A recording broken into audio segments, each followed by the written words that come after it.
11 मार्च 1920 हा डॉक्टर बाबासाहेब आंबेडकरांच्या जीवनातील एक महत्त्वाचा टप्पा मानला जातो.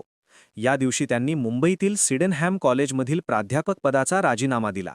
शिक्षण क्षेत्रात कार्य करत असतानाही बाबासाहेबांचे लक्ष केवळ अध्यापनापुरते मर्यादित नव्हते, तर त्यांचे मन समाजातील वंचित आणि उपेक्षित घटकांच्या परिस्थितीकडे अधिक वेधले गेले होते. अस्पृश्यता, सामाजिक अन्याय आणि भेदभाव याविरुद्ध संघर्ष करणे हेच आपल्या जीवनाचे ध्येय असावे असा त्यांचा ठाम विचार होता.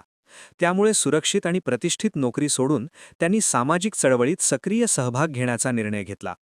राजीनामा दिल्यानंतर बाबासाहेबांनी आपले संपूर्ण जीवन समाज सुधारणेसाठी समर्पित केले. त्यांनी लोकांमध्ये जागृती निर्माण केली, सभा घेतल्या, लेखन केले आणि संघटन उभारणीवर भर दिला. हा निर्णय त्याग, धैर्य आणि समाजाविषयी असलेल्या गहन बांधिलकीचे प्रतीक होता. म्हणूनच 11 मार्च 1920 हा दिवस बाबासाहेबांच्या संघर्षमय आणि प्रेरणादायी जीवनातील महत्त्वपूर्ण घटना म्हणून ओळखला जातो.